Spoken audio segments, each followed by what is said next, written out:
Okay, the first thing on our agenda is the consent agenda.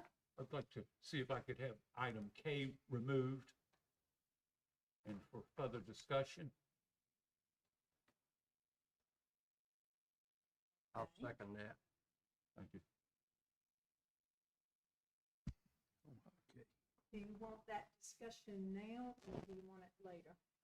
Well, I wouldn't mind having it after the public comment section, Okay. like what we're getting ready, how we're gonna change this all anyway. Yeah.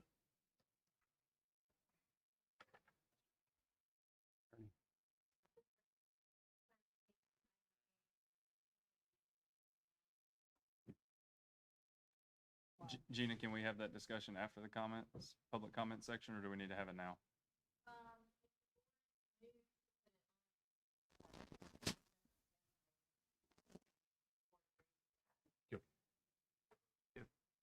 If that's your motion, I'll second Yeah, that. I would like that, include that, to be brought up after public comment section. Okay, and we are talking about that in the next, in item number 2 also. That's the topic for item number 2. No, that's Bun 13. Oh, that's Like Bud right now. 13. I'm Yeah. sorry. What's going on? You're good. I'm sorry. That's all You're right. left way out. You're sorry. You're I'm getting me sorry. mixed up now. We got it. No, I'm mixed All right. up. Okay. So, Okay. Madam, Okay, do we have a motion? Madam Chair, I'll make a Boyd. motion Yeah, I have a that we motion. remove item J. Haven't we already decided on? He said K. Okay, but I'm talking about J. You want to remove J? Yes, ma'am. Okay.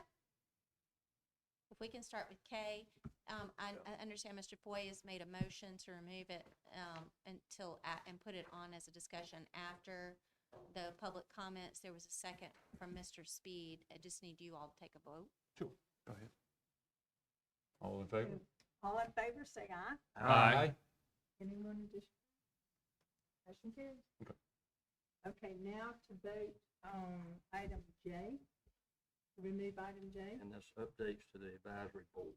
Okay. I would like to pull that out just because I would like a little bit more discussion now, if I could, on the reasoning of removing it, if I could get some discussion first. J. Correct, advisory boards update, yep, from, Okay. Yeah, we can Commissioner Smith. discuss that now, that's Okay. fine. And the reason I would like to pull it back is to add the Historic Preservation Commission back to the list for retainment. And you can take that as a motion. Second that. is there, and that's fine, I'm just curious, is that,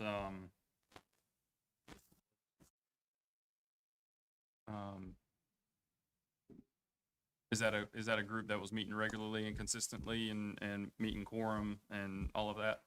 I'm not sure that they were meeting that regularly, but I have received some opposition about removing that from our boards and commissions from these people. Okay. You want some clarity on that? Yeah, if I Do can. you mind giving a little bit of clarity on that? This is historic, so I know. Yep.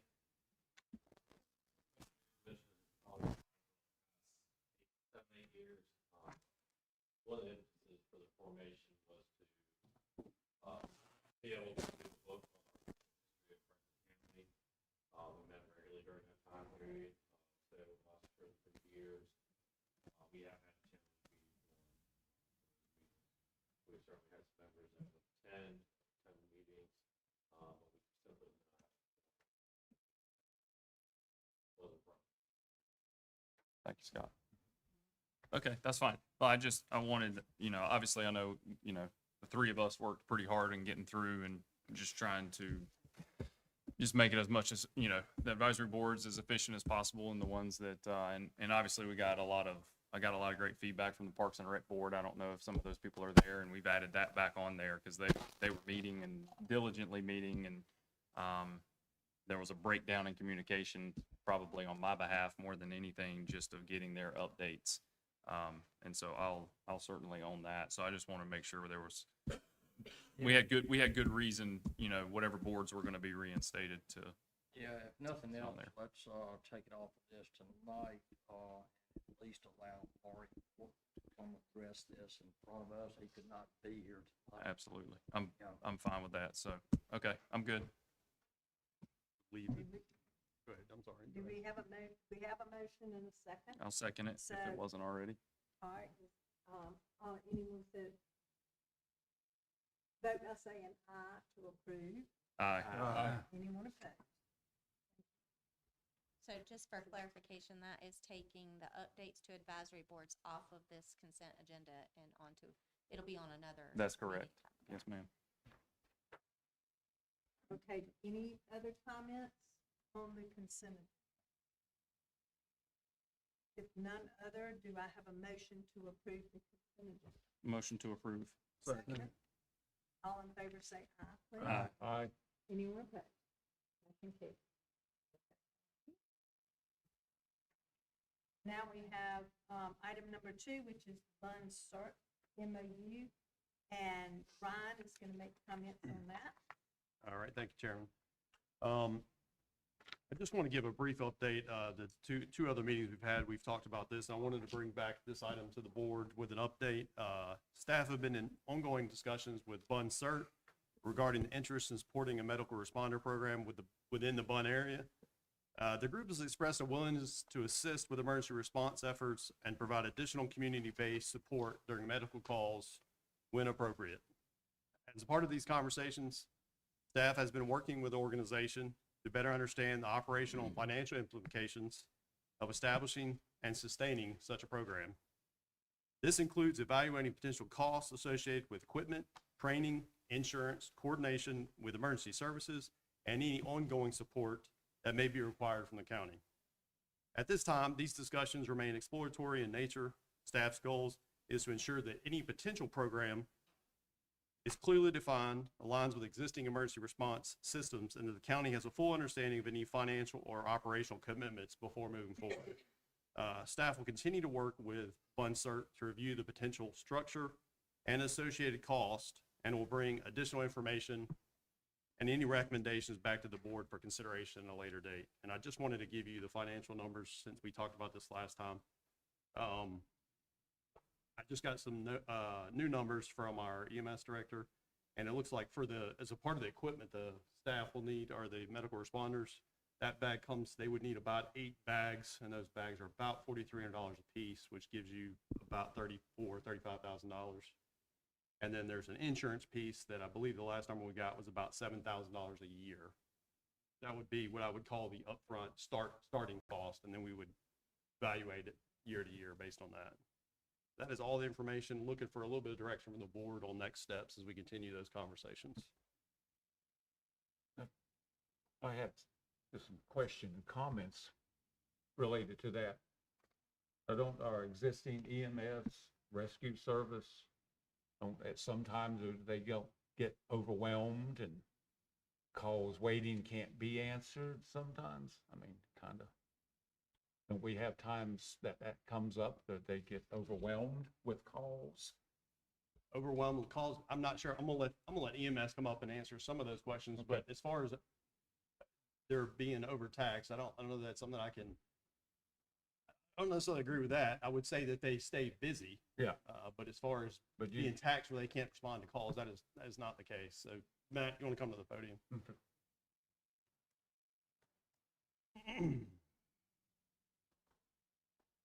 So we have a couple times throughout the week where we drop down to limited resources available, and that just comes to staffing and call volume. It fluxes pretty much every day. Mhm. So it's hard to say when we're going to have a busy day or a slow day and being overwhelmed. But this is a situation that's not unique to Franklin County. Numerous systems across the state have similar problems where we're just overwhelmed. It's just call volume that overwhelms the resources that are available. What I understand, Scott Strickland and his Bun Cert team would be like, in the case of need more help, he would come in on this. That's what my understanding, Yeah. what a proposition And- was. Yes. I would think that Yeah. would be a win-win. We have other services within the county as well with our first responder partners as well. So, Right. yeah, there's numerous systems out Sometimes we there. need all the help we can get. Yeah, well, and the other piece of it is having a transportation resource, right? So if you have somebody that calls 911, to have somebody to be able to transport them safely and effectively, and have the providers, clinically certified providers, to be on that truck to be able to transport them to the hospital. That was my understanding. Kate, they're needed. Right. Which would come in handy. They're all volunteers too. Would save right there too. Not knocking the paid staff, but if they get overwhelmed or stretched out, Right. you could have something like that to call on to help out. Like be win-win for everybody. Something to look into for sure. Yeah. We continue those conversations. That was kind of what I wanted to make sure the board understood. We're continuing those conversations, gathering information, facts. We've had meetings with Bunsert and, had a good conversation back and forth about what is Any needed. other help we could get. Sure. I mean, So this sounds like more than anything, Ryan, this is a financial obligation that the county has to look at, one, right? And then there is also probably a liability issue that you guys are exploring as well here, because I know that like Youngsville, CERT and Scott Yeekey, obviously he's, getting his up and going. It just sounds like we need to, because I'm assuming whatever goes for Bunsert, Youngsville CERT's going to ask for the same thing more than likely, right? yeah, if they want to do it, I would hope so. Well, and that's part of the conversation is looking at if they're responding, obviously they'll be responding in personal vehicles. What does that look like? We started talking about insurance, went down that road to make sure we were covered there. So there's a lot of ongoing conversations, a lot to consider. There's more challenges as we go through it because and I'll use Youngsville Fire Department as an example. When we went to Youngsville Fire Department, they had the infrastructure already. They were set up. It was simply adding them to the system. It was a little more straightforward. There's with Bunsert, there's more involved and definitely some more questions we have to go through. Not necessarily that it's bad or good, that we need to make sure we understand, because this would definitely be the first time we've done it. How many, County. well, and that leads me to another point. How many counties in the state have a township or a municipality CERT team like this that assist with county calls? Do we have any idea? Does Wake County have? There, to my knowledge, there are no CERT teams that do emergency response in that capacity in the state. Maybe we can be the first one. What's that? Probably because of the liability. Liability even with paid stuff. I mean, I'm good. A lot of those systems also have first responder programs. Do So what? a lot of those systems have first responder programs. So that helps out. Thank you. You're welcome.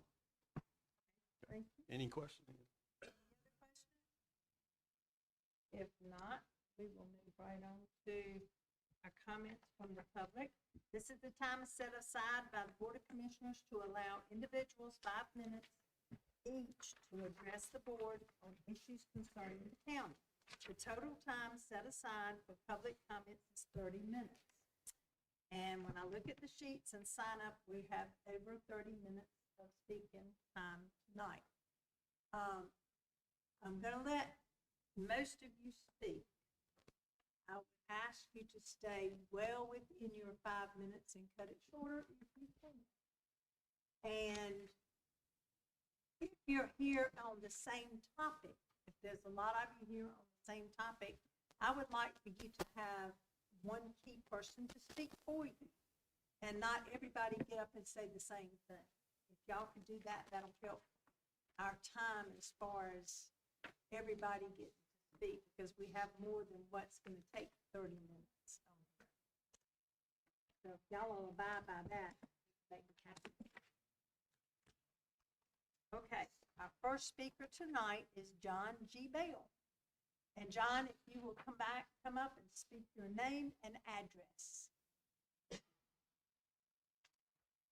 Good evening. My name is John Bell, and my address is 122 Black Cloud Drive, Lewisburg, and that is part of the Lake Royale community. Currently, I serve as the vice president of our POA board, and I'd like to just first of all say that approximately a year ago, I reached out to Roxanne Bragg and also to Kevin White to see if we could do, just start looking into seeing if there was any way we could, look at a partnership as far as law enforcement services for our community. And the reason being is that since being a part of the board, the police department has become an extreme liability on our association. Again, we're down to one insurer that we could get to even insure our private police department. And that concerns me because, again, with potential legal issues that we have, that that could evaporate, and then we would be in a situation where we would not have a company police because we couldn't insure it, and then we would be without our presence of law enforcement that we've become accustomed to over the years. Again, the main concern that I have with what we have currently is the liability issues. I'm a professional in a lot of fields, but law enforcement and legal matters, I'm not. So, I've relied on a lot of consult with our board attorney and other attorneys. I've consulted some law enforcement people I trust to get their opinions. Our board attorney has said that he manages over or represents over 1,000 communities in our state, and he said we are the only one with a company police department, and there's a reason for that because of the extreme liability that we have. Again, we had shortages. It's hard to recruit and keep a full staff in our police department. That's another concern that we've had. So there's a lot of reasons why that I petitioned this study to see if there's anything we could do from a county perspective and a community perspective to have some sort of a plan to present to the community. As any vote tonight would be to allow Mr. Preble and Manager Preble and myself and the board and Kevin White with the Sheriff Department to talk, and our attorneys to talk and communicate to see if a plan could be formulated. Of course, we won't know until we try, but again, it's my job as a representative of our community to try to mitigate what I see as a huge liability problem that we have. So anyway, I just wanted to thank you for your time. I'll be around after the meeting if you all have any questions, and if there's any questions you have now for me, I'll be glad to answer those. Thank you. Okay, thank you. Our next speaker is Robert A. Speed.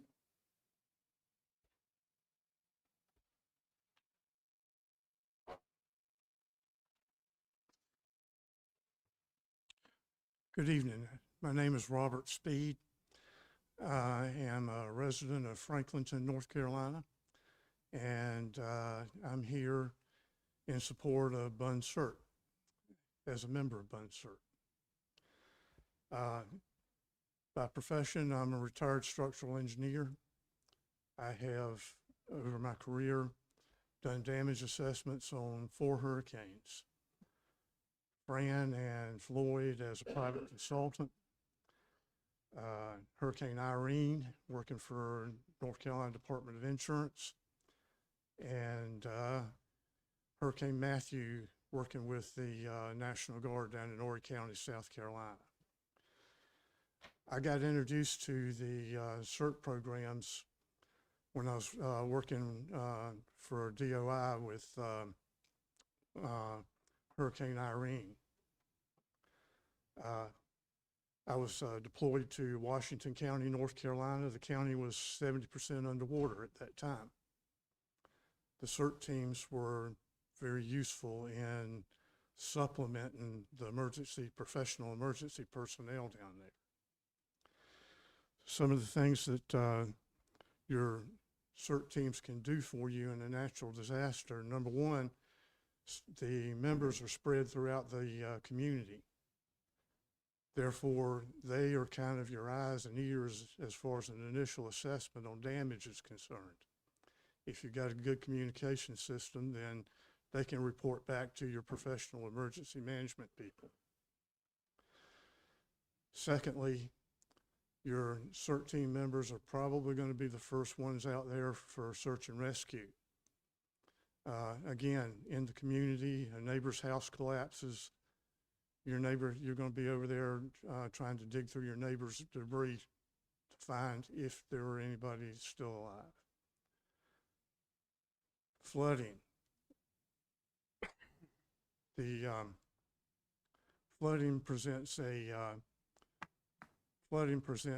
unique situation in that moving water creates some very difficult hazards to overcome. It would be nice to have certain members in the community that understand how to conduct search and rescue in a flood situation. As it stands right now, FEMA is backing off of disaster relief. A lot of their funding is going to immigration control.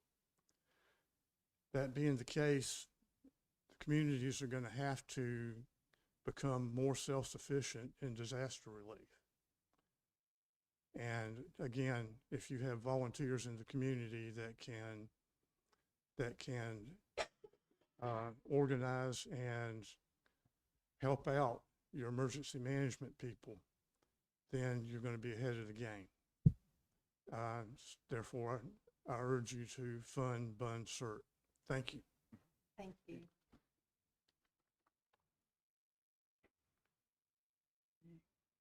And our next speaker is, I think it's Mr. Rowe? Tara Rowe, sorry. I apologize. Oh, no problem.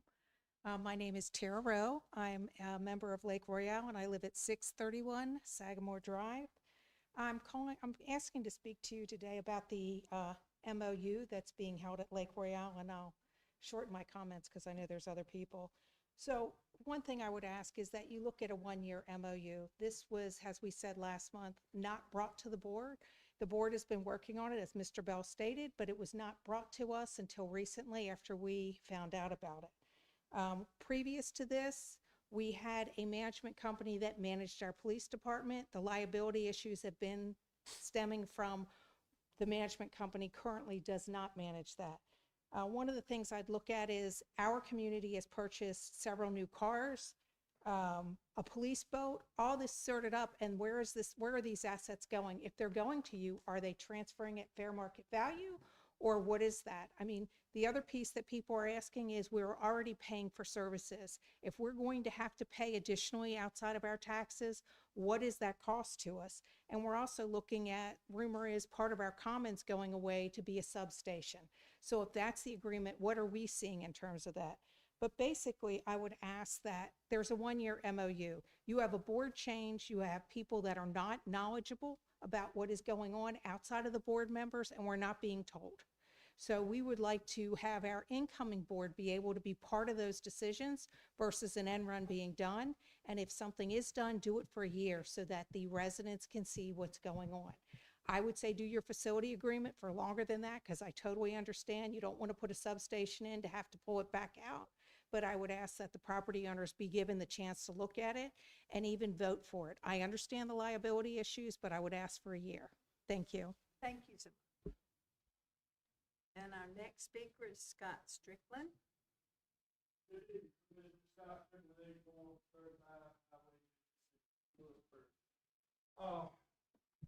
With your figures that you were presented with, I've not seen a list, but the state provides a list of what the requirement for medical responder is.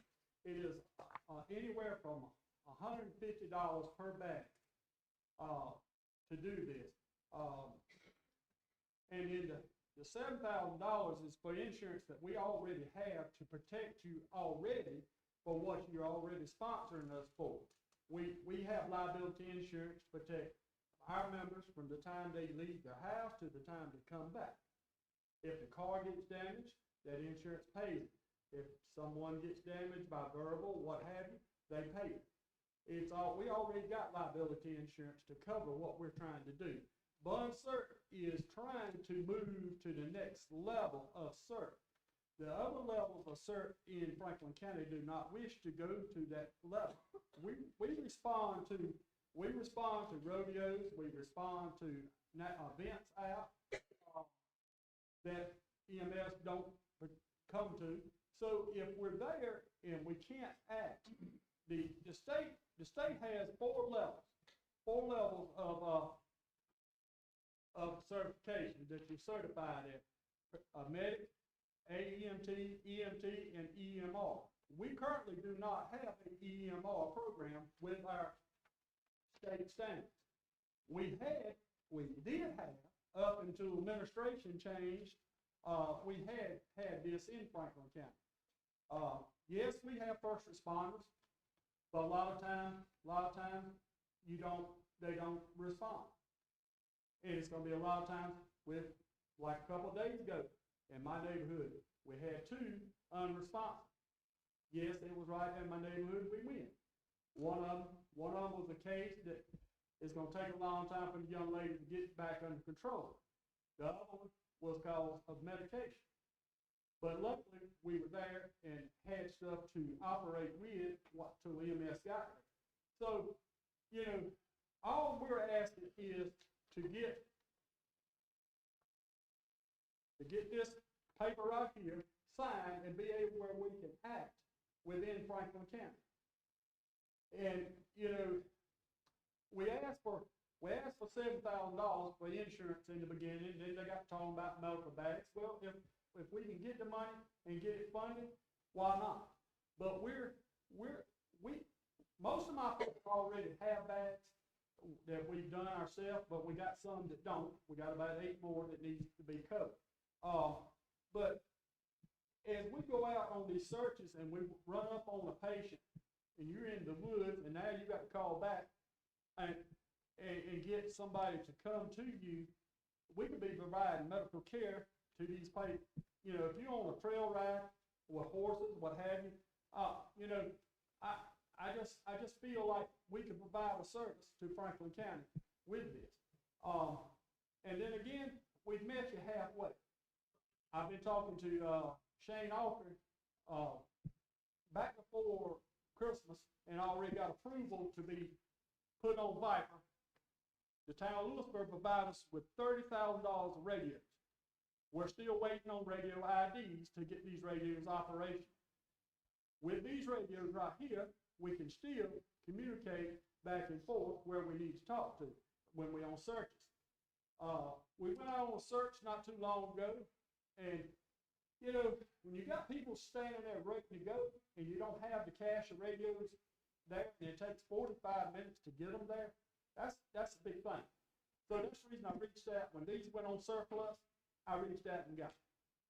And that's the reason we got them. And then I reached out to the state, the director of Highway Patrol, which does the Viper, Mr. Shane Alker. And he said, yes, sir, we'd be glad to have you. Western part of the state said we couldn't get enough. So we'll be glad to have you. So that's got us to thinking here. As we go out and work rodeo, work the runs into town, the parades, folks fall out. It's hard to get them from one side of the town to the other. If you was to have a cardiac arrest, when you want somebody to start immediately on you? And so, and there's other things that go along with being a medical responder that we're trying to do. It really hurts me bad. We got kids in school.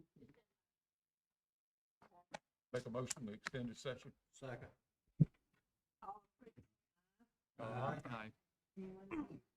It's approved, say no.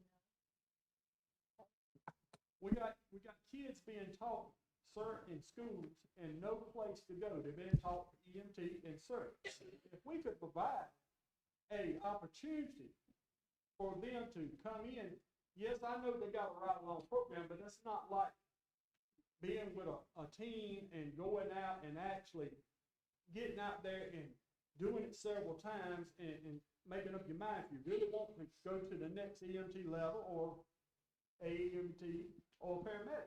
It gives them a chance. It really, it really saddens me that we have nowhere for them to go. And I've, like I said, I've done a lot of work. I got a lot of good sponsors that wants to help with this program. And we've been fighting for years and years. And I'm thankful to have what I do got, but guys, we got to wake up. Hard times are coming. And FEMA's going away.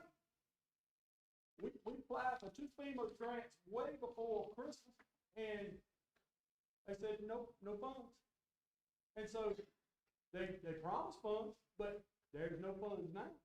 And so where is it coming? It's coming back to y'all. And so we're trying to beat the game before it gets behind us already. And that's, you know, I got a great team. I got some sitting back here, Jerry sitting over here, and Bob, Mark sitting up here.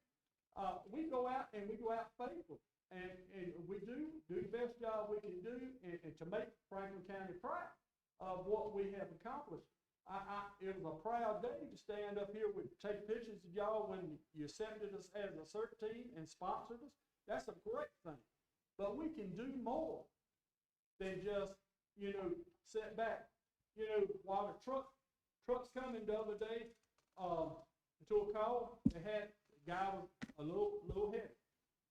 They wanted to take another truck out of service to come over and help lift. Well, there was 3 deputies and my wife there. So they picked up a guy up, put him on the gurney, and said, you know, turn that truck around, let him go to that old car. So it pays out. It really pays out to do what we need to do. And Roxanne can attest to this. Many Thanksgivings, Christmas that I've got up from the table to go answer a fire call or rescue call. I mean, I'm in it for the whole long haul. No, I can't do it like I used to, but I can train these folks to help do it. And we're doing a great job. And I got a little guy standing about this tall, my grandson, and he wants to do it so bad. There's nowhere for him to do it. And so it hurts me bad not to have it. If y'all can help us, please help. Thank you, Scott. Sandy Pavlak, who next?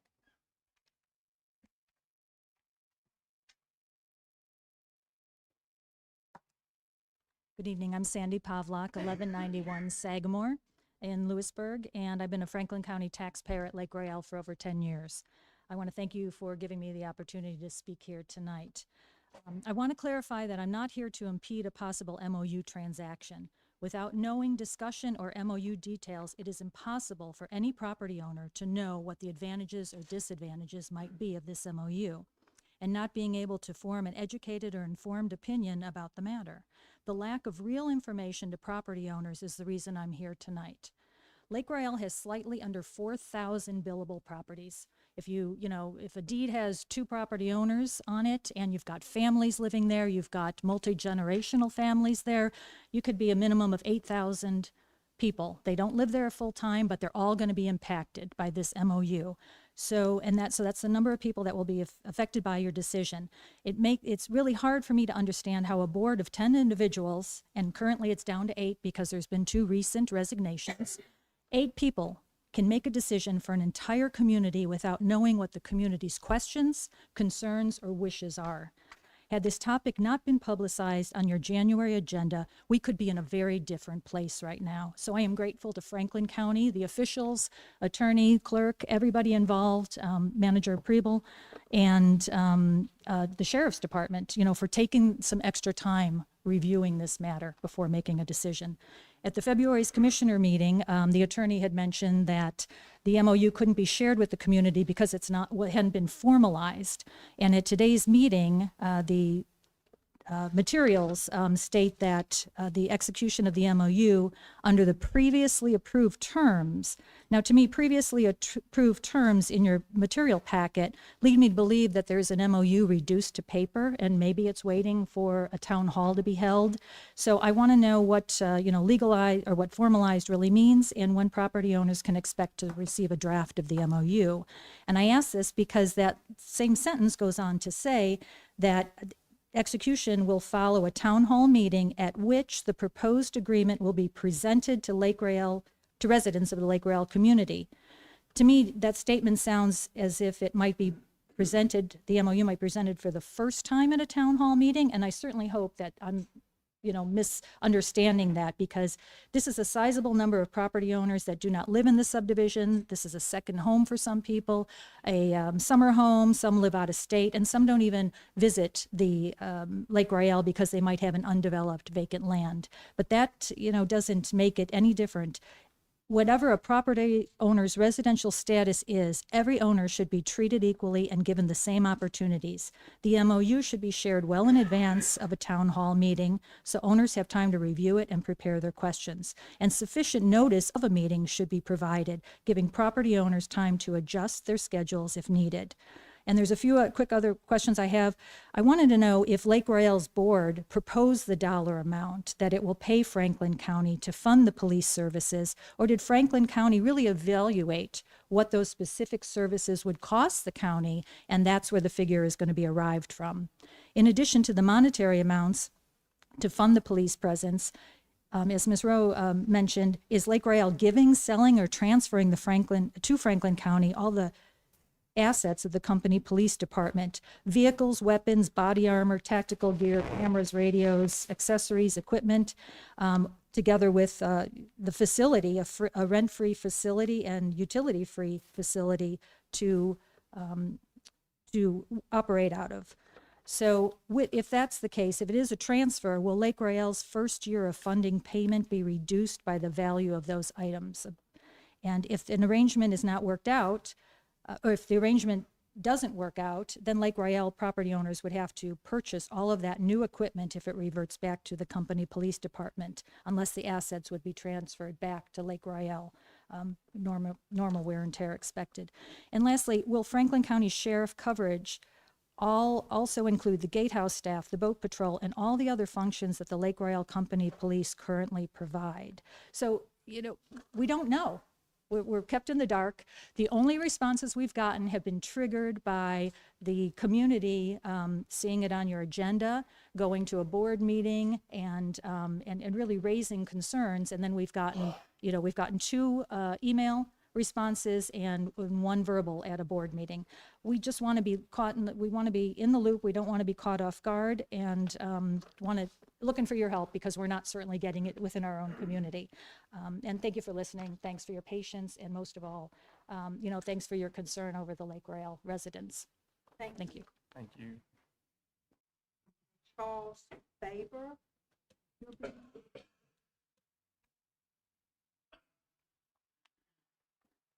Hi, good evening.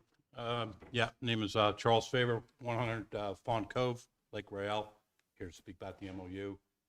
I'm gonna make this real easy. What she said. Thank you, Charles. I'm gonna just add a couple of little small things onto what she said, because I agree with 100% with what her statements were. So, first of all, I want to say to our Vice President, John Bell, I am very grateful that he is looking out for the fiduciary responsibility of our POA. It is a huge problem. I get it. But it's not something that can't be considered a lot. There's so much involved here. As was stated, there's just not been any information. What I read here on your agenda, it says finalize. To me, that says you guys are going to make a decision tonight. And that's wrong. Okay, well, then maybe I'm just misunderstanding it. That said, that would be my really only question for you is, what is the board's next step as far as what you guys are going to do? Thank you. Thank you. Thank you. Sally Gossick.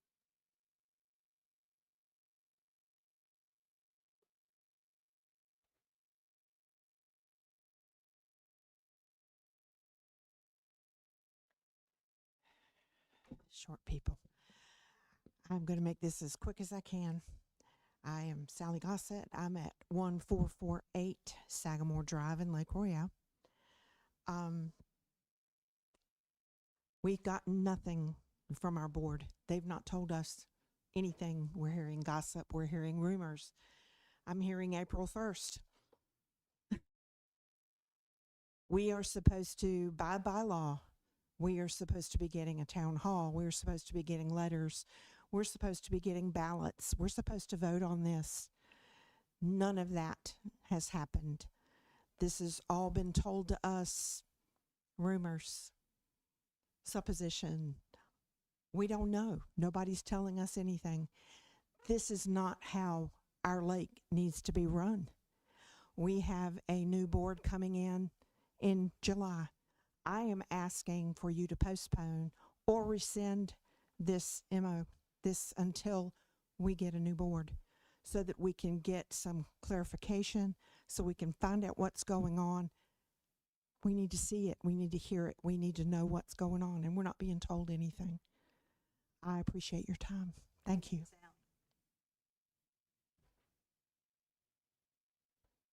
Okay, Richard Dyer.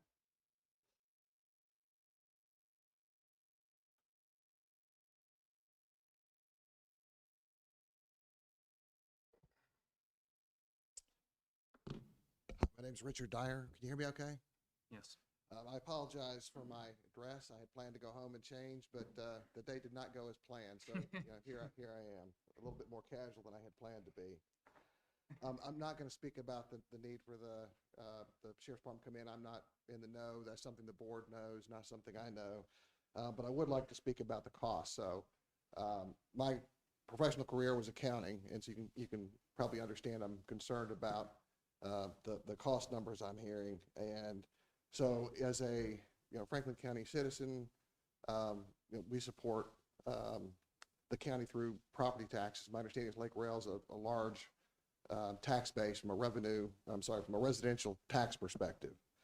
And my understanding is the sheriff's department would be patrolling Lake Royale if not for the police department that we currently have, right? So basically,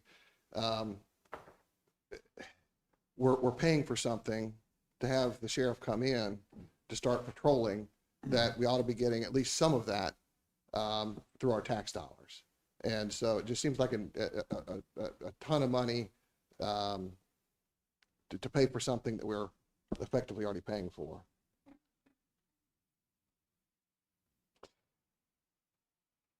That's basically it. Thank you very much. Thank you. Yes, sir. Thank Very you. good. Okay, that completes our comments from the public. So at this time, and y'all did short. We're going to go back to item K that was on the consent agenda. And that was to authorize the county manager to finalize the MOU with Lake Royale, which means that we're not finalizing the MOU. We're just going to allow Mr. Preble to take the reins and look at it and meet with everybody and negotiate this deal at this time, because we've all looked at the deal and all. We're just going to turn it over to him so he can do that from now and the next, in case they can finalize it before our next. Okay? She said it exactly right. Did I? Thank you. That's what that means. Just to clarify, I know there was a question about the previous term. That was referencing what the board had approved previously. We've been given county manager guidance in the prior meeting. So this was the previous terms were the ones that were already published in the earlier. Yes, those terms have not been finalized. So did anybody else have any questions on that in this board? Does anybody else have any more questions? How we propose to do that, what that means? I got a question. Okay. I mean, so what you're saying, there's not going to be any action taken. No. It's going to be brought back again before us to vote it up or down. No, we won't vote again on it, from what I understand. We're going to let, Mr. Preble will take the reins, and he will work with our sheriff's department and with the Lake Royale people to finalize to come up with some agreement. They will come up with something. Without it coming back before us. Yes, and he won't have to come back for us. That's what we're just giving him the authority to do it, Do what he wants. right? So we don't have to come back. It's not what he wants. Well. He's just gonna do what he sees is right, and I think he's professional enough to do that at this time. I believe in Mr. Preble. What's, So we can all blame him for it if it don't Yeah. go right. Yeah, we'll just blame him. Uh, He doesn't do right. I just, Ryan, can anyone on the board speak to the town hall? I know that David, Commissioner Bunn and I had concerns at the last meeting, and I think, David, you were the one that said, hey, look, and I was in favor of it as well. I understand there's a lot of moving pieces. I understand there's a board that's currently in place that's leaving in June. It does seem like, at least from our point of view up here, that the residents of Lake Royale probably got a very late notice, or maybe, and maybe no notice. And I don't know all the details there. That's with you guys, but the town hall, like that's a key thing of mine, that the people have every opportunity to speak to the board. So can you enlighten, have you had any conversations about that time and when that's going to go? Yeah, we had a meeting with the entire board of directors recently, and one stipulation we put in there that was any agreement we come to beforehand, this board has asked that we have a town hall, and the board did agree to that. So they said they needed time to arrange that. As soon as those dates are brought back, we will move forward with that town hall and hear the rest of the residents there. And go from there. and go from there. Okay. Right, beforehand, right. It is in stipulation, and I believe it's in your agenda as well that way. Well, from my standpoint, everything that Mr. Pavlock said, and other people too, they have a lot of questions that they don't have the answers to. I don't either. I don't know that you have them. I don't know that anybody has the answers yet, and I'm not really comfortable at this time moving forward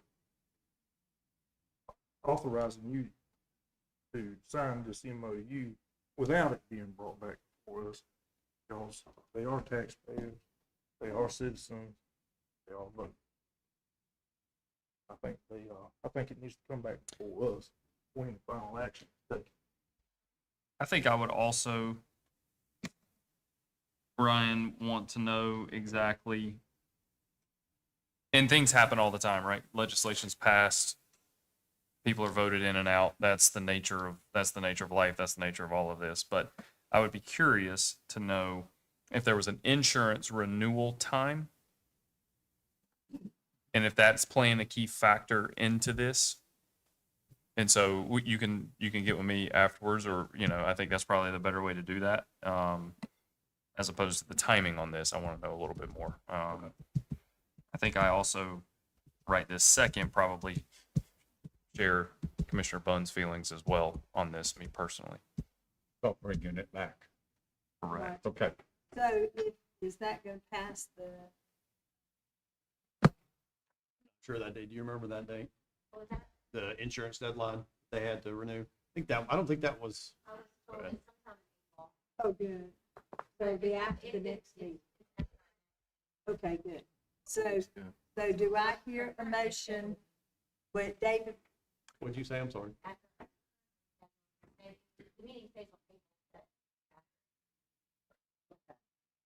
So Commissioner Bunn, would you like to make a motion that we carry this and put it on the agenda for our next meeting? Absolutely. Second. All approved, say aye. Aye. Anyone opposed? Okay. And that's what we'll do, it'll be on the agenda. Okay, let's move right on to our item number 4, which is our public hearing, and I'm going to call on Jamie. Come up.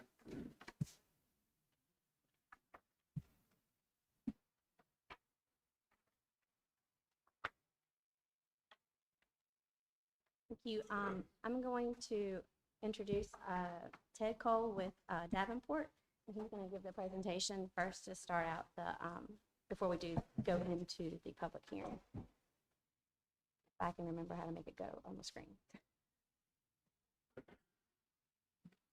I have it pulled up, but I don't know how to make it go on the screen on this one.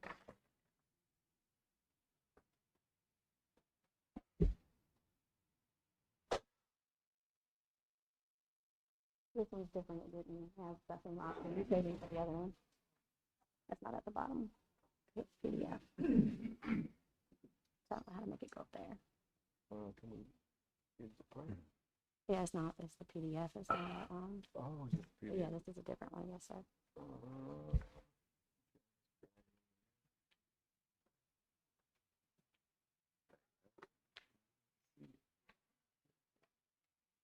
I was gonna be able to make it. Thanks. Maybe. Oh, I see. And then to make it go to the next page.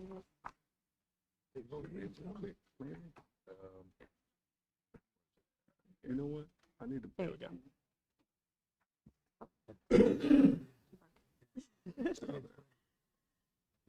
Yeah. Okay. It'll come back.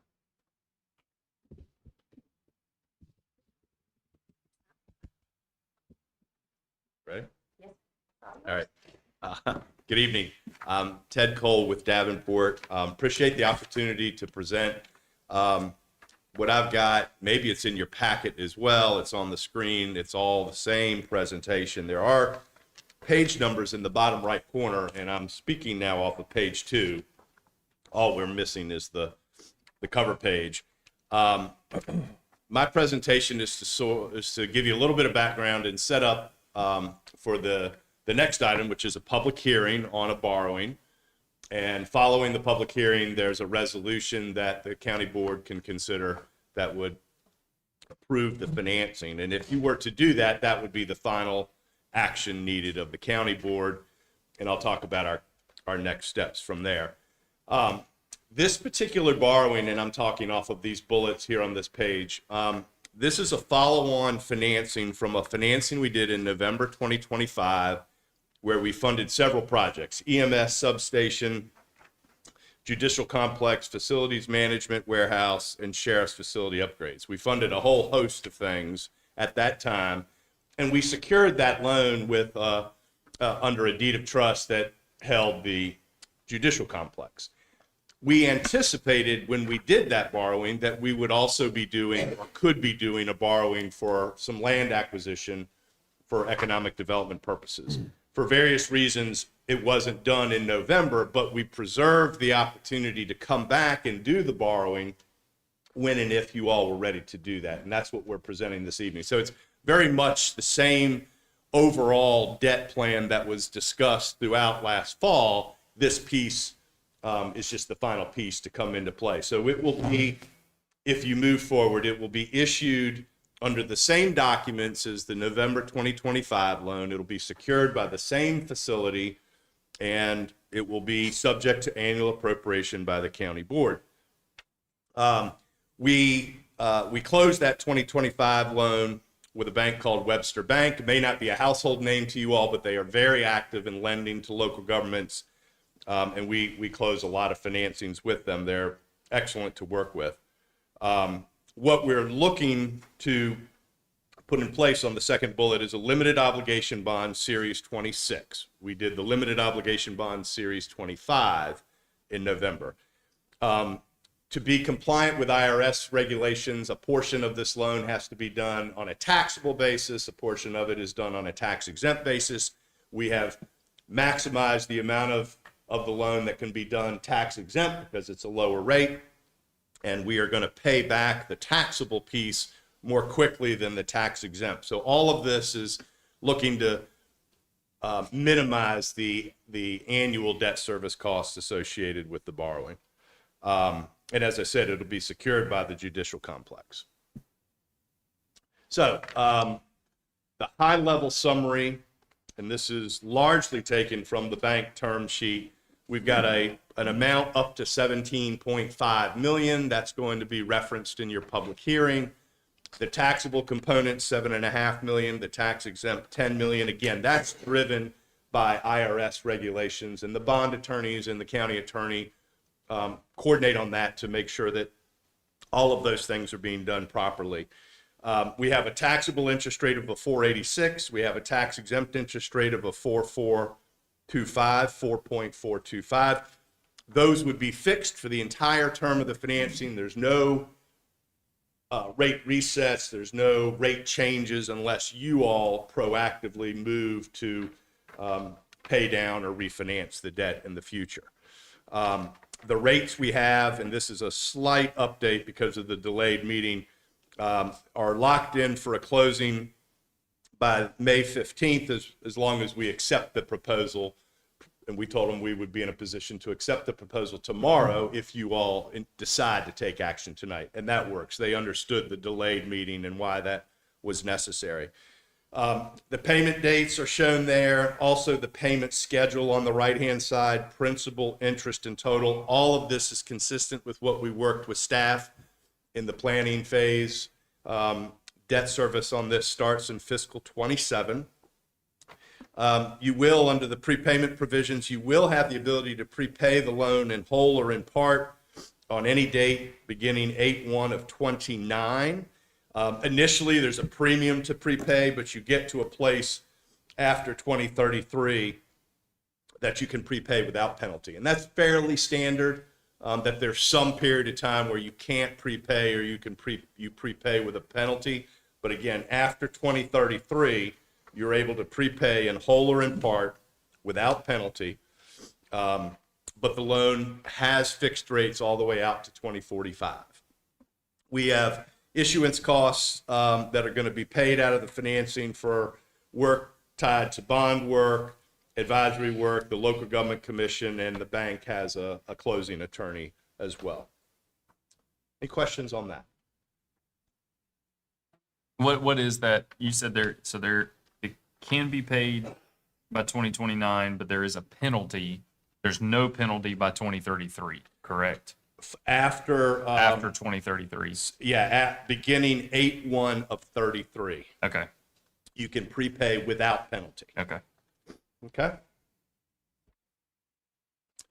The next steps are pretty simple. Again, this evening, presenting this information to you all.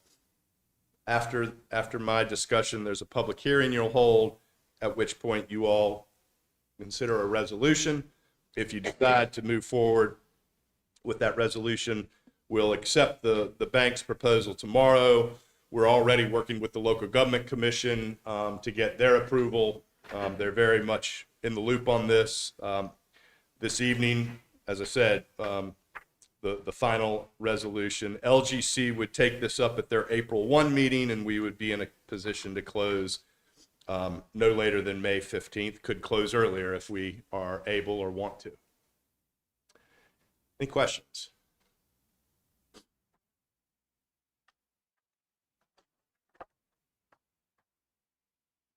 Well, I'll stick around for the next few items, just in case. Thank you.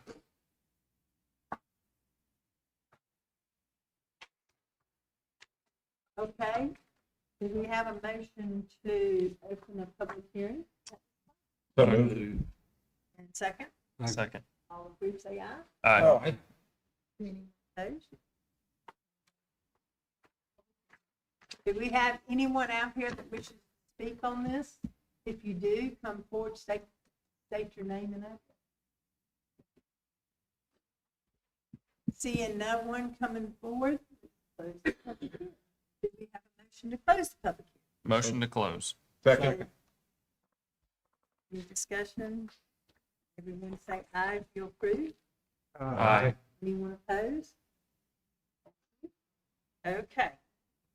The action requested is that we need to have approval of the resolution authorizing and approving the proposed financing within the scope of the parameters, perimeters set forth in the resolution, and authorizing and approving the execution and delivery of various documents related to such funding. Do I have a motion? Motion to approve. And do I have a second? Second. All in favor say aye. Aye. Anyone opposed? Here. Let's move on to our audit presentation. Exciting, Jamie. Thank you. Appreciate it. Thanks. I had to take it off. Sorry. Yes.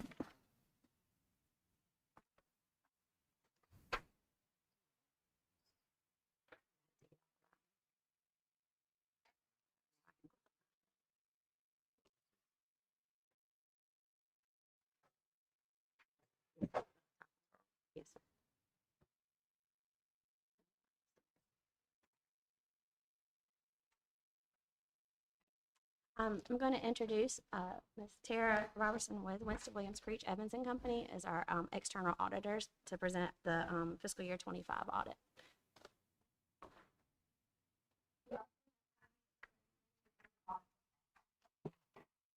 Good evening. I wanted to come tonight to present the audit results from the fiscal year 25 audit. As you can see on page 13 of this lovely nighttime reading, that you received a clean opinion on the fiscal year 25 audit. It's called an unmodified opinion for the financial statements. Also on page 11, you'll notice that you got the Certificate of Excellence in Financial Reporting from the GFOA for June 30 of 24, and you have applied for that same certificate for 25.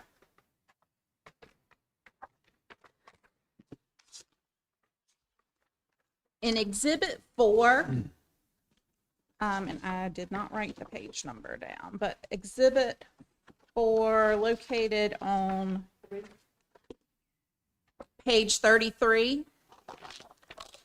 That will show all of the governmental revenues, of which the largest percentage of those governmental revenues is your ad valorem taxes, coming in at 53.4%. And your sales tax revenue is your second largest source of revenue at 18.4%. And restricted intergovernmental funds like grants and other governmental agencies that are given money to the county comes in third at 13.8%. Also on that same exhibit, you can see the expenditures for all of the governmental funds.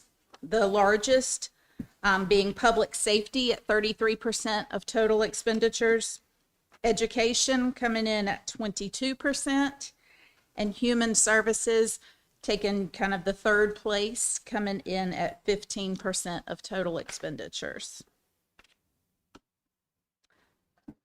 On Exhibit 1, you'll see cash for all the funds. So this is your governmental funds and your proprietary funds. You have a total cash at June 30th of $107 million. And that's an increase of approximately $4 million over June 30 of 24. To dig into general fund revenues, this is on Exhibit B1, which will be located back on page 118.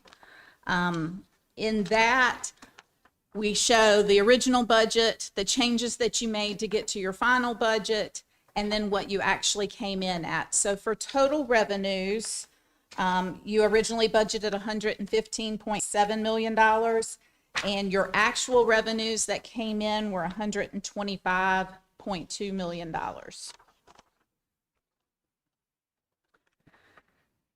Key revenue sources that make that up: ad valorem taxes being the largest at $64.9 million, sales and use tax at $19.3 million, and federal and state grants at $14.7 million. And then there's a couple of other groups listed there, but those make up those top three things that I mentioned earlier for governmental revenues. For your general fund expenditures, you originally budgeted $125.3 million, and your actual expenditures came in at $130 million, which is under the budget, because through budget amendments, you had actually budgeted to spend $139.5 million. So you did come in under what you had budgeted. Largest categories of those expenditures: general government, 15.7 million, public safety at $40.2 million, human services at $21.7 million, and education at $33.2 million. Within those functions, it's broken down by departments. And some of the larger departments, the sheriff's department at $14.6 million. Rescue and ambulance services at $11 million. The social services administration, $9.6 million. And the jail coming in at $5 million.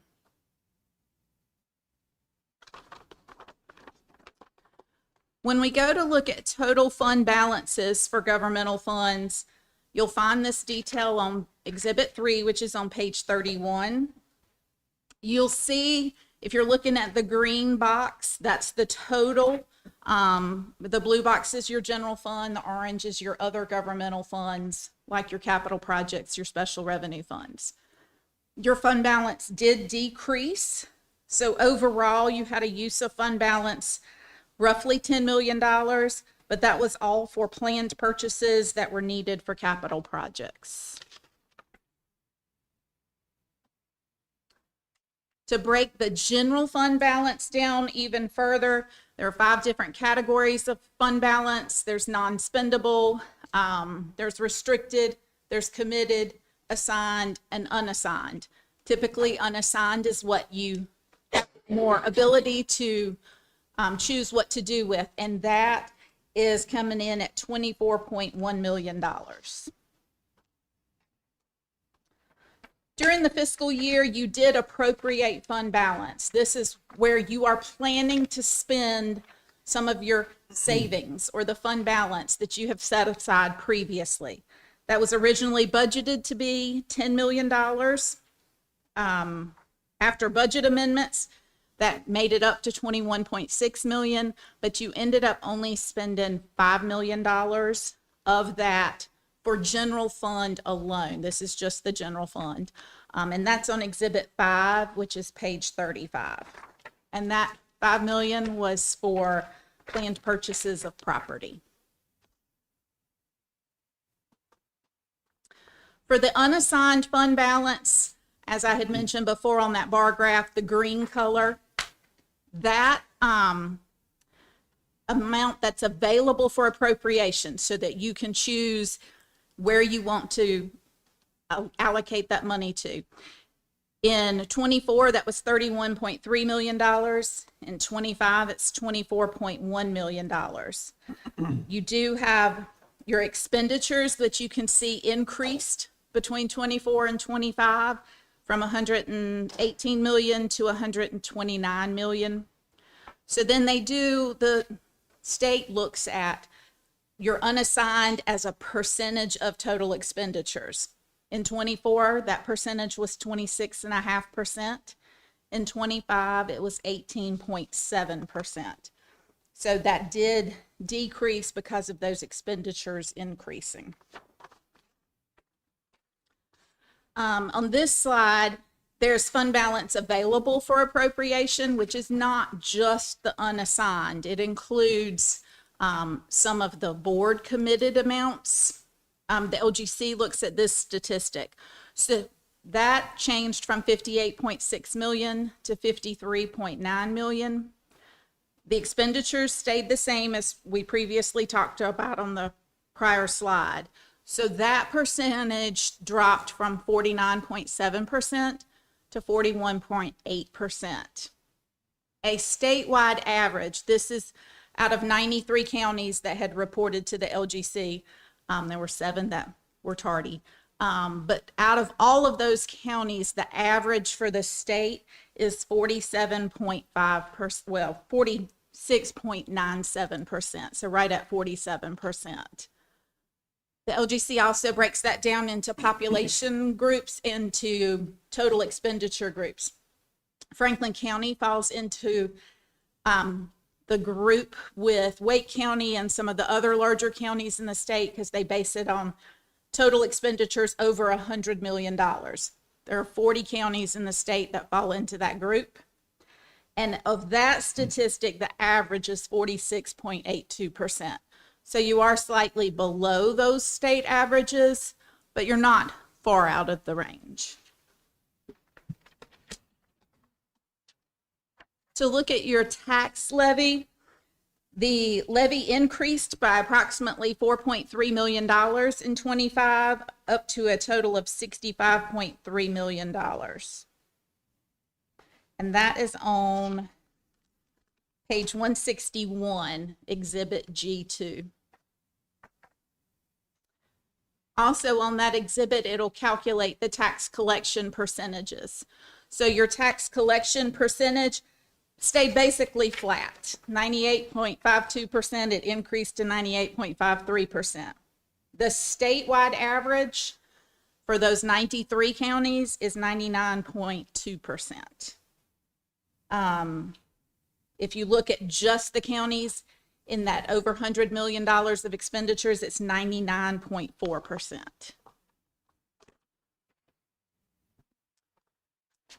To go and look at the water and sewer fund profit and loss, this is coming from Exhibit D1 on page 150. Your total revenues did increase, but expenditures stayed very similar to the prior year. So your revenues over expenditures increased from 6.7 million to 10.2 million. We like to also show the depreciation and amortization. It's a non-cash expense, but it's sort of taken into consideration that you've used those assets to create revenue, but eventually you're going to have to replace those. And that's kind of what the depreciation and amortization is. And that total expense for the year was 2.3 million, which leaves you with a profit of $7.9 million.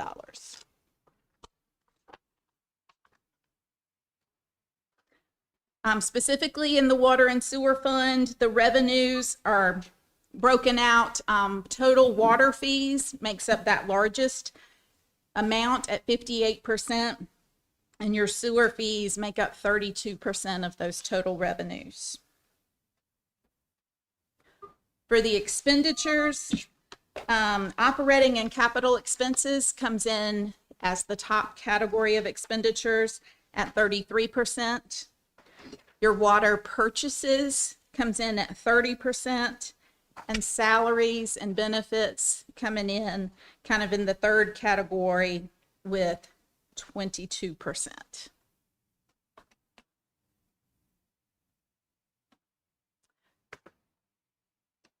For water sewer net position, this is on Exhibit 6 on page 36. There you see their green, their kind of total increase about $32.5 million year over year.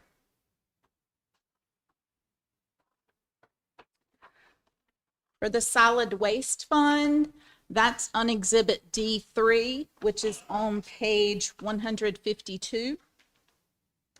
The revenues have increased slightly in that fund, up from 5.6 million to 6.4 million. And the expenditures increasing slightly as well, 5.2 million to 5.7 million. And again, their depreciation, they don't have quite as many of the infrastructure type assets, so their infrastructure, their depreciation is much smaller at $286,000, showing that they have a profit of roughly $500,000 for 25, which is up about almost 50% from the prior year. The solid waste net position is up about $472,000 year over year. Debt service for the county, this is buried in the footnotes. So if you look at page 100, there is a chart that'll show the total debt service. But in all of these categories, the bonded debt, your installment purchases, your leases and subscriptions, and water sewer, all of those categories have decreased, really from 64.9 million to 55.4 million. I would like to remind you the debt you approved in November is not reflected in these numbers. So next year, expect to see that debt's going to increase. Internally borrowed funds, there's a solid waste loan that is being paid back. There's an agreement in place. It's currently at $1.6 million that's owed to the general fund, but they are making those payments. I don't have a slide for this, but in your book, if you go to page 210, it kind of, well, 199 actually starts our compliance section. There's 3 additional opinions in the compliance section. And we did have 2 findings within those compliance areas. Those findings are beginning on page 208. The first one is a restatement of fund balance for your governmental funds. This issue that was uncovered in fiscal year 25 deals with an accounting transaction that happened in 2007. There was some land that was sold in 2007 that was not fully accounted for in accordance with the accounting policies in place at that time. It was found in fiscal year 25 because the internal controls that are in place in the finance department worked. So some of that land, it was a note for that land that was sold in 2007. A payment was received on that. And through those internal controls, we realized that the note was not properly recorded on the books. So we have gone in and fixed that. So the existing internal controls do work. We don't believe there was any fraud with this. It was just an oversight because when the deal was done in 2007, there really was no cash exchanged that exchanged hands. So additional internal controls have been put in place to try to help identify any issues like this in the future without waiting for just a cash transaction to help pick it up. We also are required to do some Medicaid auditing. So Medicaid has dual responsibilities. The county is responsible for determining eligibility of its citizens to whether they qualify for Medicaid. The state takes on paying the bills. So when a Medicaid recipient goes to the doctor, that's on the state. But in testing the eligibility determinations within the county, we did find a couple of errors. There were 492,890 Medicaid claims processed for Franklin County citizens in 2025. We did find a couple of errors, but when you've got that many people that are going through an eligibility determination process, and given consideration to all the rule changes that have come down from DHHS for COVID, for the unwinding of the public health emergency, there were some oversights and there were a couple of mistakes, but honestly, we feel like they did a great job. They have controls in place to identify these things, but sometimes you can't pick them all up. Any questions for me? Yeah, I just want, Tara, if you don't mind, maybe 2 things here, just to clarify. So this land transaction, I guess, in 2007, I just want to make sure the public's really clear and that I understand it.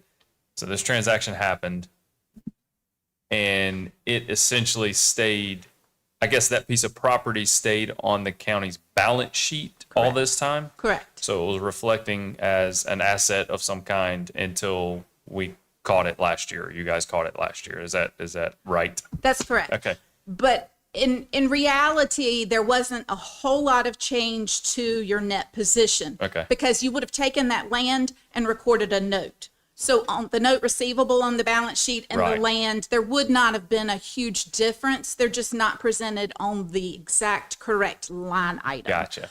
But as they were making a payment on that was when it all turned out and we were able to, with Jamie's team and help, and dig through and figure out what we needed to do and get that land corrected, the note on the balance sheet and things like that. Gotcha. Okay.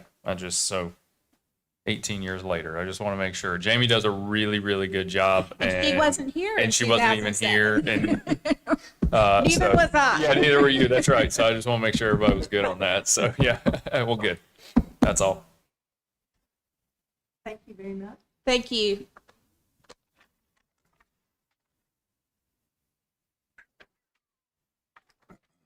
Okay, moving on, to item number 2, because that was A.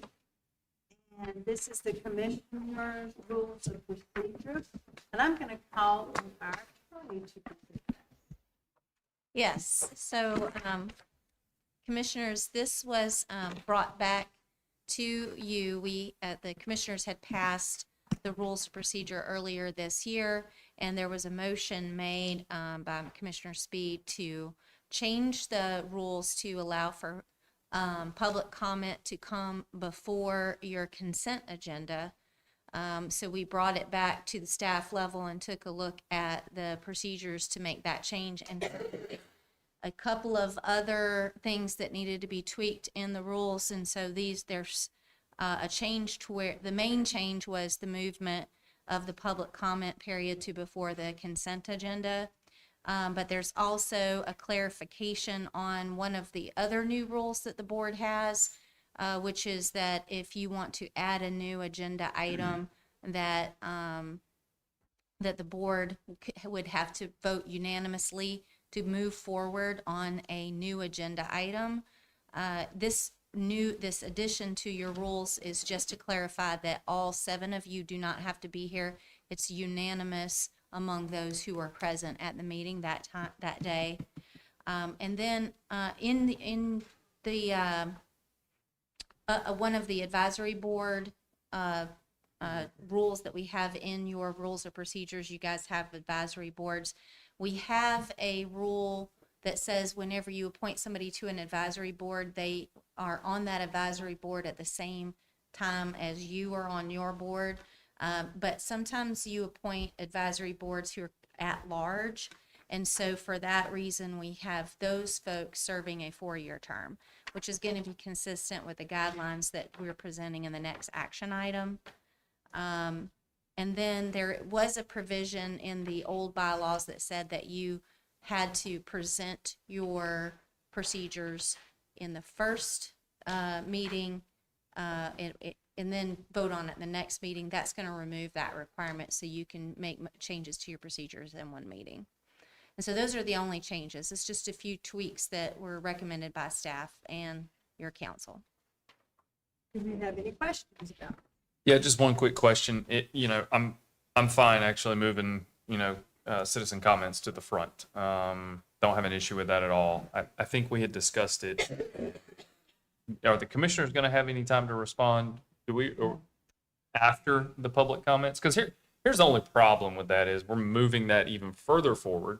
So when it gets to our responses on this stuff, and I don't blame you guys, like I would want to leave too some nights. Yeah, a lot of the people that have comments towards this stuff are gone before we can ever address it. Yeah, so I mean, formally, there's nothing in the procedures that say that in a formal way. Right. But your chair, whoever's your chair at that time, could allow for you all to comment after the public comments if the chair wanted. Or either of you could actually make a motion. So we can make a motion and to do it directly. I'm fine. Okay. I'm good. Any other questions or comments? Okay, do we have a motion to approve this? Motion to approve. Second. All approved, say aye. Aye. Anyone opposed? Let's move right on to advisory board policies and bylaws. And I'm going to call on Shelby Barbie, our staff attorney. Thank you for the opportunity to speak. The proposed advisory board policy is intended to create a clear and consistent framework for how all Franklin County advisory boards operate.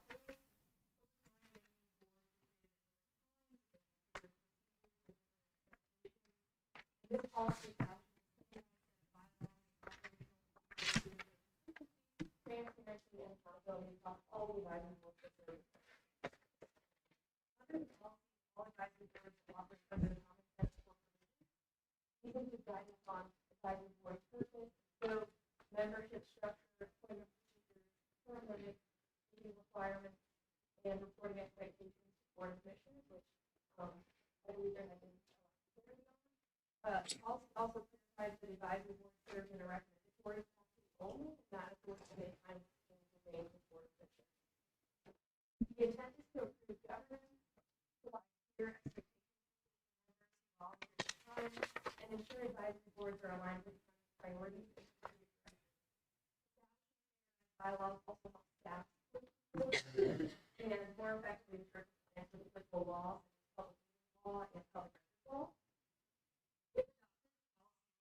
All current advisory boards created by the board of commissioners, and each board will operate under the standardized bylaw structure approved by the board. The policy is ultimately about strengthening the partnership between the board of commissioners, staff, and the city. Anyone have any questions? Motion to approve. Second. All approved, say aye. Aye. Thank you. Okay. We have appointments to the health board. We are asked to consider reappointing Kevin Alford. He has an engineer position to the health board for 3 years. I'll make a motion to do that. I'm on that board. Second. Okay. All approved, say aye. Aye. Moving on to item 7, which is our board meeting. And I'm going to start with Commissioner May. Oh, no, I'm going to start with the attorney. I'm sorry. I'm sorry.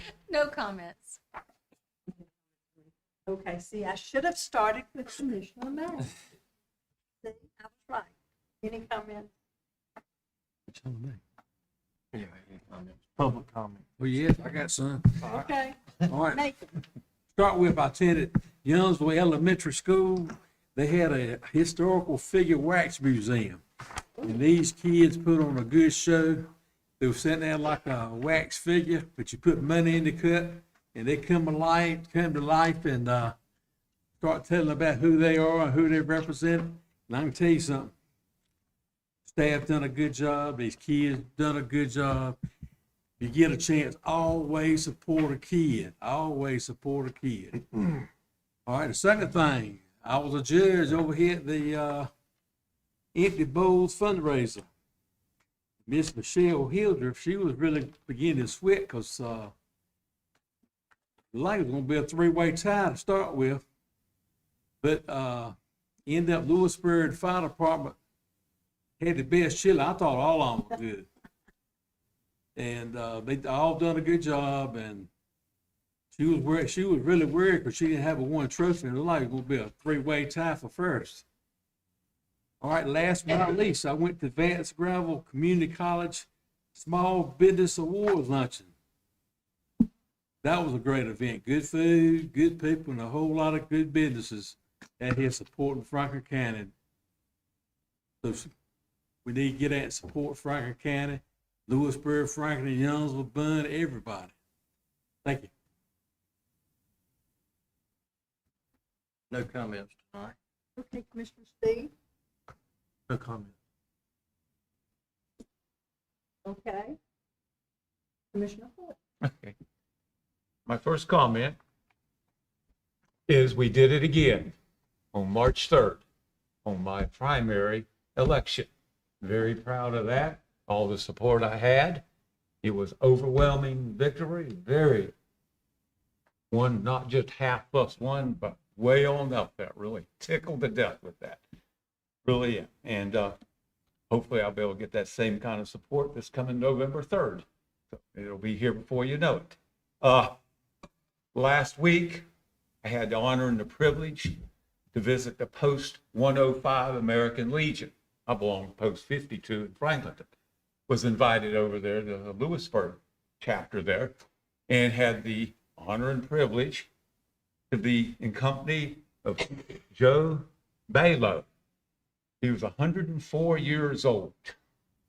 He sure was. That was last Tuesday. Wow. Thursday, he had a birthday, which we all celebrated beforehand. He's 105. And he's also a resident of Lake Royale. So that's all lines up. Really good guy, real sharp as a tack.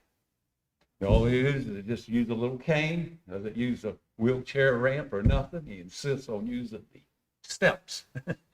But anyway, that was a very nice occasion. I did receive a phone call. I'm sure maybe the rest of the commissioners did, in response to that bad weather we had last Monday in the absence of an emergency facility to go to.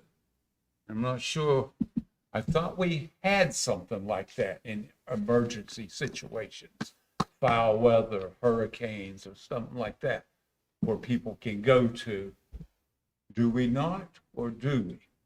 We did, I'm sorry, you go ahead. Go ahead. I'll say we did stand up a shelter during the snow. I can't remember if it was the snow or the Okay. I think it was the, which one of those that we stood up a shelter over at our health and DSS building. Yeah. But did not receive any customers, patients, residents. I don't know what the word is for that. Right. But no one showed up. But we did stand it up for, I believe it was 2 days. Let's see Matt anymore, but I think it was 2 days. We stood that up during that storm as it ended. But so we do have a shelter if the need arises. We do. Okay. Yes, sir. Okay. Just make sure that's publicized We do. as much as you can. We will. And there was a shelter at one of the churches here in Louisville. Okay. Okay. Okay.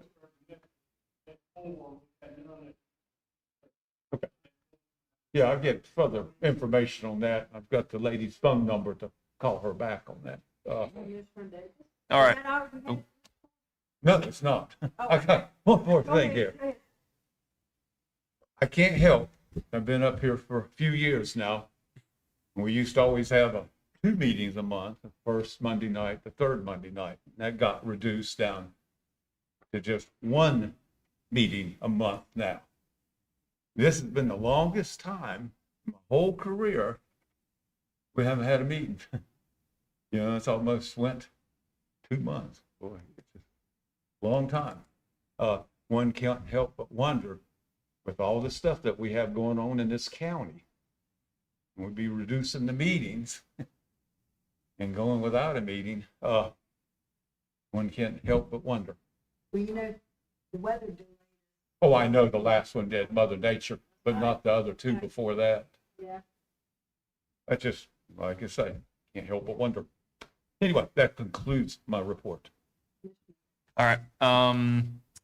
I attended my first Campo meeting. All right. There was we got some really good news, and this was dating back to February, but because our meeting got kind of pushed back, we didn't get to say it. The town of Youngsville was awarded $9.3 million in federal funding. And this was LAP funding through Campo, Capital Area Metropolitan Planning Organization, and this is for the Cedar Creek. This is part of their bypass down there. I don't know how many people from Youngsville are here tonight or how many transit through, but Will Dofor and Scott Brame and the commissioners down there and Fonzie Flowers, those guys have worked really hard on their own with Campo to secure that money. So I think they've got a 20% match, but $11 million for that. That's going to be part of the Tartboro Road to Cedar Creek, and then that's going to tie in with the Rolling Meadows subdivision. That was actually they started moving dirt on that. So making some progress down there in Youngsville. Long ways to go. It's going to take a lot of time, but that was really good for those people. They worked really hard. And then Thursday night, somehow I was at the wax figure event, and how I missed you, I have no idea, because you're pretty loud, and I don't know how I missed you. But it was. I was saving something for you to say. It's pretty cool. But Thursday night at the Victorian in Youngsville too, Franklin County had their Chamber of Commerce annual banquet. Commissioner May and then Ryan was there with me, and that was really good. And a big shout out to the Small Business of the Year, which was the Mercantile. What is it? Farmers Mercantile. Is that how it is? And that's Jason Farmer and his wife Natalie. Phenomenal people, and if you haven't been to see them, go see them. So salt of the earth, really, really good people. So congratulations to them. I think that's all I got. Thank you. You're welcome. And I attended, of course, the Mariah Parham Hospital Board meeting, and I enjoyed that. In the Lewisburg Hospital, Just a couple of new things. We have a new ortho doctor there that's full-time. His name is Jason Downey. And so that's a new thing at that hospital.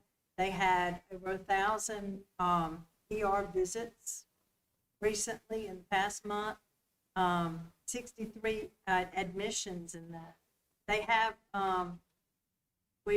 this was in January because they have a new system and accounting and all that stuff, so they're behind a couple of months of being able to report, their numbers. And so hopefully they hope to give 2 months reporting. Hospital's doing really good. It's having a lot of patients come in. We've got new doctors coming in, new staff at the hospital. Really good. Of course, I attended the Franklin Town Board, Town Commissioners Board meeting. And Dr. Hardy, our new superintendent of schools, and I kind of got together one day and walked into the Lewisburg Elementary School and just did a surprise visit there. And that was really good. And we're going to do some more of that, just visiting some of the schools together to see what they're doing around the school, and wandering around to see what's going on. I was so impressed in the classrooms that we went into and the teaching, and they have a new principal there. Thank goodness, and she is wonderful. If you've got anybody in Lewisburg Elementary, or you know anybody in the principal, he's something. I can tell you, you should go over and meet him. But I was really impressed with the students there and the teaching that was going on with the principal there. I did also attend the Vance Scramble Community College Small Business Awards. That was good. I think Franklin got 3 small business awards there. Was it 3 or 2? It was 3. I done tried them all that too. Have you? Good. That was really nice. That was a very good event held over here at College. And last night, I attended the Post 52 American Legion's Awards program. It was a very nice program. And that's all I have. So, Thank you. I just have one comment. In my update to you guys, I failed to mention, I want to call out the conversations we've had with Bun Cert has been great. One of the things I want to mention that I failed to mention was they're doing a lot in the community. And throughout our conversations with Bun Cert, I think that's more than anything has been really a part of all that they said. I know they want to take that further and do more, and we certainly are going to talk through that. But I just wanted to mention, I recognize all of the stuff they do in the community to help out around Franklin County, Bun, with events. I know that Nicholas has worked with them on several projects, so I certainly appreciate that, and I look forward to those continued conversations. So I just want to say, I appreciate that, and thank you for what you do. That's all. That completes our manager and clerk's comments. We're going to move to number 8, closed session. The board is asked to enter into closed session in pursuit to the following North Carolina General Statute. NCGS 143-318.11A3, attorney-client privilege communication.